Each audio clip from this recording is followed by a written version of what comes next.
Hi, all. Welcome to Off the Cuff. And today I have a very talented guest here with me. Calling him an icon and a pioneer of Indo jazz music would not be wrong. Welcome, George Brooks, to Off the Cuff. Well, thank you. It's a real pleasure to be here and to meet you. I'm looking My forward pleasure. to our conversation. Absolutely. I'd love to know more. He is a leading saxophonist, composer, educator.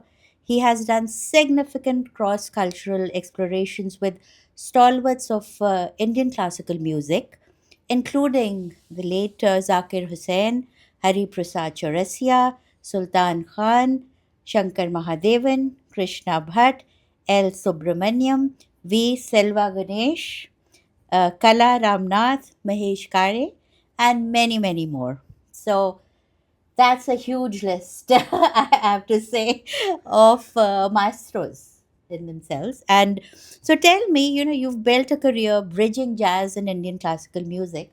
How did the journey start? Briefly.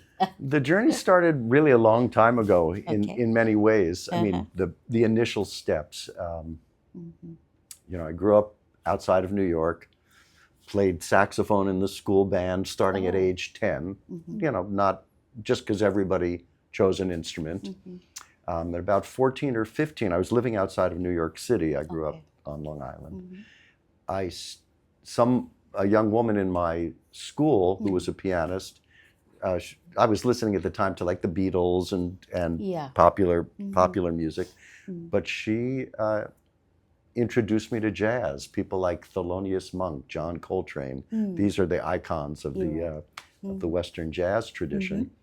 And because I was living outside of New York, I was able to, as a pretty young teenager, Mhm. go into some jazz clubs and listen to Oh, these wow. musicians in person.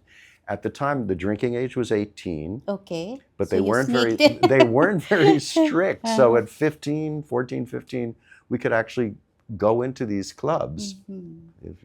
and Mhm. wasn't so expensive like it is now, Oh, yeah. and really Mm. be exposed at Mm. a young age. So I started attempting to play Mm. jazz, was intending to go into a medical direction, but Mhm. at college Oh, I started playing kind of semi-professionally in dance bands. okay. And then I left to go to a music conservatory, the New England Conservatory of Music, a Wow. very Mhm. esteemed institution Yes. Yeah. where, fortunately, there was a man named Peter Rowe who Okay. had just returned from 6 or 7 years of Mm. study in India, Mm. and he was offering a course called A Survey of Indian Classical Music. Okay. And so while I was trying to be a bebop saxophone player, Mm. suddenly I started listening to Mm. Ram Narayan and V.G. Jog and Mm. the Mm. Dagger brothers, and Okay. it just was like the classic light bulb going off, and I Mm.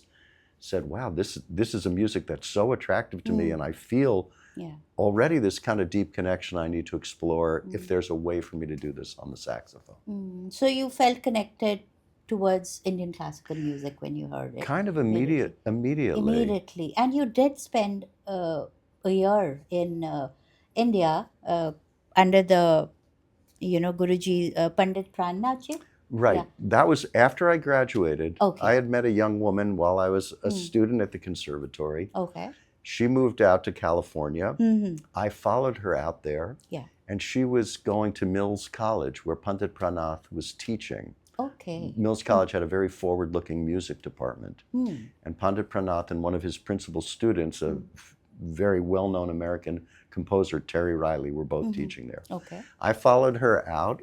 She got a fellowship to study in India Mm. and brought me with her. And so Okay.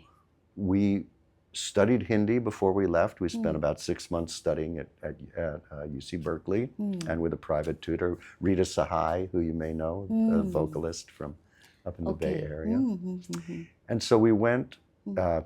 to Delhi, which is where my Guruji lived, Okay. and he and I immediately bonded. We became very Mm. close, Okay. and he started teaching me classical vocal music, Vocal music. khayal, Mm. Oh. Hindustani Mm. vocal music. We got ourselves tamboras. We started practicing Wow. regularly, Mm. and that was really the beginning of the journey. I'm sure.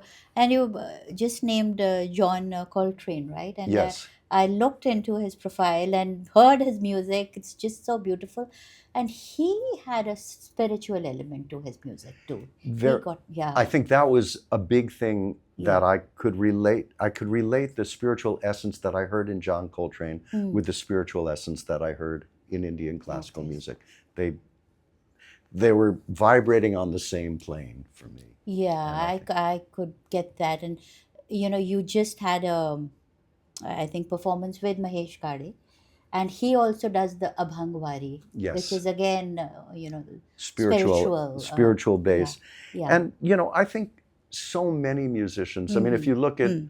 Bach, he wrote for the Yes, church. yeah, So whether it's a spirituality that you can call by name, yeah. or if it's just the force that brings the Mm. music to an Mm. artist, there's usually, for me, Mm-hmm. the music that I love the most has this spiritual underpinning. Mm.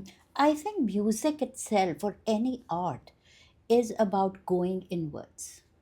So, and if you're, giving so much of dedicated time to it, it becomes spiritual in certain, it changes you. I'm sure, you've had a major influence of what you're doing as a musician in your life.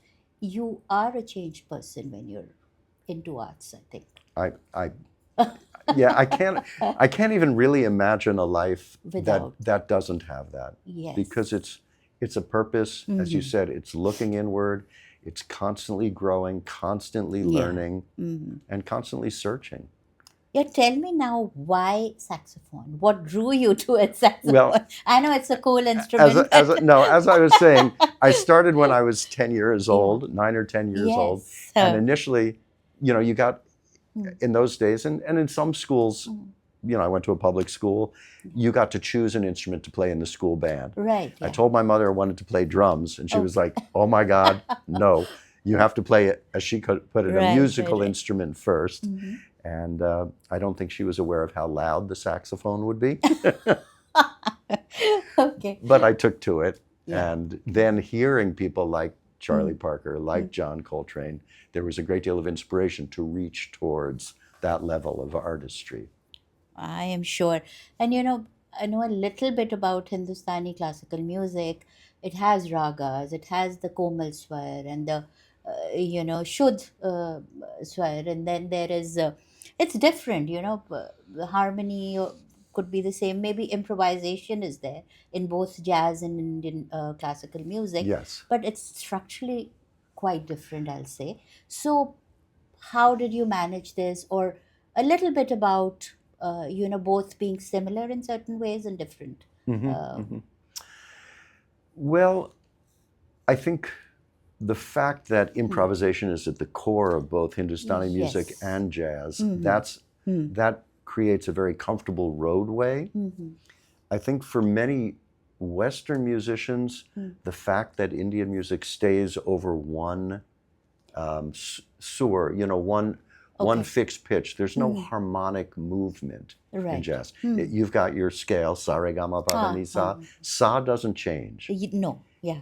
In Western Ah. music, it could change on every matra, on every beat. Oh, It could okay. change that quickly. Okay. But Mm-hmm. I felt really comfortable sitting within the Mm-hmm. space of a raga, a limited number of notes, but each one with so much Yeah. power and importance. Okay, I get that. And now, coming to your 70th birthday celebration, you don't look any more than 69. okay, we will say 50. Okay, but it's a huge milestone birthday, and you're celebrating it, you know, with your musician friends. Tell us about it and the performance you're going to be doing, on July 17th at the Freight. At the Yes, a Freight in little bit Berkeley. about that. Well, yes. Well, let's talk about 70 first, just for a second, Okay. because my wife Hmm.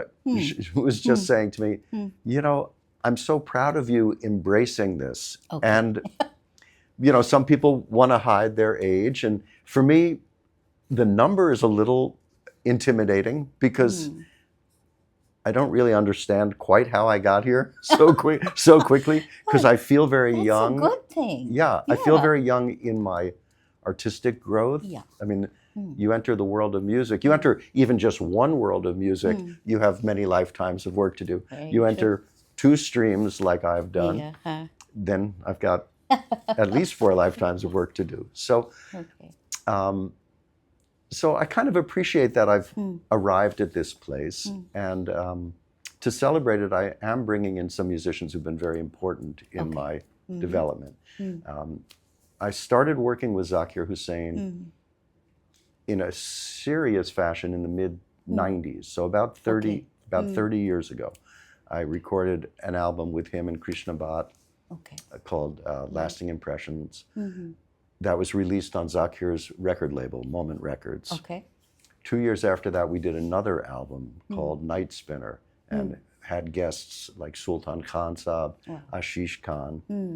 And then I started touring with Zakir in his rhythm experience and started working with him on some film projects and dance projects that he was doing. And then because, you know, I started writing music, that first album, I was already 40. So it took me a while to kind of mature as a composer, bringing these streams together. Right. So I did one album, and then 2 years later, I was ready to do another one.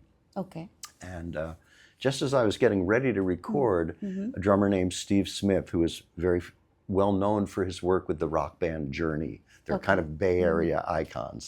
He's a fantastic drummer, and he called me up, said, I've been listening to your albums. If you're ever recording another one, I'd like to be involved. And I said, well, the timing is perfect. And so Steve was in place, and you know, Zakir and Steve, this incredible couple of drummers. And then I had recently met the bassist Kai Eckhart, he's raised in Germany and in Liberia, so he's got an interesting background. But he'd been working with Trilok Gurtu and John McLaughlin, so he was already very familiar with the Indian musical systems. And he recommended his friend Fareed Haq on guitar. Fareed is from Chicago. His father's Pakistani, his mother's Chilean. So he's a very interesting mix. I know. And I gathered these musicians together at a studio in Sausalito called Studio D. And in 3 days, we recorded this Summit album. And this is the one that I'm celebrating the 25th anniversary of. And you all will be back, obviously. Obviously, Zakir Ji. So who is going to be playing the tabla? Selva Ganesh Vinayak Ram, who is Zakir's partner in Shakti. And Selva's father, Viku Vinayak Ram, was the original Gatham player in Shakti. So they are great. So they're, you know, they are the preeminent Carnatic percussion family who really created the fusion approach, not just of Eastern and Western, but also of Carnatic and Hindustani percussion. That's that also was not different. Yes, I know Carnatic and Hindustani is also quite different, I'll say. Yes, in certain ways, So all I'll say, listeners, you have to come July 17th to the Freight. Buy your tickets. I'm sure it's almost sold out. Thefreight.org. Thefreight.org. Thefreight.org. So you could probably go to my website or my Instagram. And can you just tell where they can find you? Well, my Instagram is G Brooks Jazz, I'm pretty sure. And then there's George Brooks Music on Facebook, and there's georgebrooks.com is my website. So, and thefreight.org is the Freight's website. And talking about Zakir Hussain, I know globally he is a loved musician, and whoever I've talked to, and who've known him, they talk so lovingly about him. Any memories you want to share about Zakir ji? Oh God, there are so many. I know. I mean, well, I was just telling someone about Zakir, his father passed away in 2000. And in 2001, Zakir initiated the Barsi. They call it an homage to Abaji. That's how Alaraka Khan Saab was known, Abaji. So I was at the first one. I've been at many of them, but somewhere around 2007, the way the Barsi was structured is the early morning, 6 o'clock in the morning, would be a classical presentation. Kishori Amonkar was the singer on the first one, and different people over the year. But in 2007, Zakir Ji said, you know, I want to do a fusion opening at 6 in the morning, which was kind of a big change for him.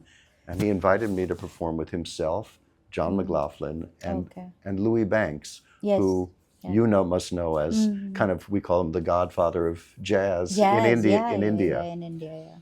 And to perform for that crowd at Shanmukananda Hall, 2,500 people, 6 o'clock in the morning, in this extremely reverential homage to Zakir Ji's father, that was one of the very special moments. I can understand. Yeah, we miss him dearly. You know.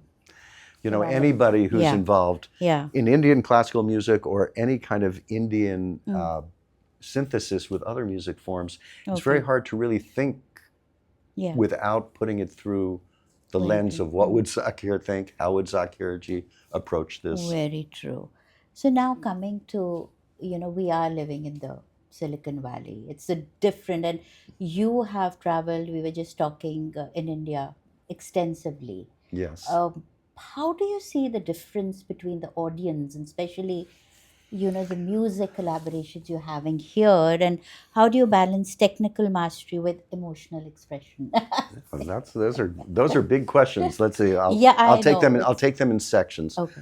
Well, one thing I always used to feel that audiences in India had a much better understanding of what I was doing, because if I play for a regular Western jazz audience, and let's say I incorporate Rag Madhuvanti or Puriya Dhanashri. If I do that in the West, they'll hear it as exotic or different. But if I do it in India, somebody will come up to me afterwards and said, I would never have imagined that Puriya Dhanashri could be played on the saxophone. And I didn't think I liked fusion music until I heard you do it. Now, though, because the Indian population, the South Asian population is so large here, that audience is available in the West. And there are so many young people, or younger than me, of South Asian origin, who've grown up in the West with an ear towards Western music, as well as seriously studying an Indian classical tradition. There's the audience has grown significantly in the, let's say, in the 30 years since I've been performing this type of music in the West. Yeah, and you know, it takes time for audience or for people to listen to instrumental music itself. I, you know, write sometimes in Hindi, Urdu. For me, words matter a lot. So, how do you think instrumental music conveys emotions or impacts an audience? I think it very much can, but it is true that the human voice and words are more Easier, immediately accessible in the West, in the East, everywhere. I think, you know, our pop stars are vocalists, and it's kind of always been that way. Whether they're opera stars or rock singers or Indian classical vocalists, the vocalists have, you know, everybody can sing to some extent, and so they relate to that. Whether they're only doing it in the shower, very true. Everybody feels the voice. Some people have a harder time relating to somebody playing an instrument because it's not something they have experience with. Exactly. Yeah. And like, you know, in today's time where, you know, the world is getting smaller, but it is also getting polarized. You know, we can see it here. We can see it everywhere. How do you think, you know, your music is fostering cultural understanding? Certainly.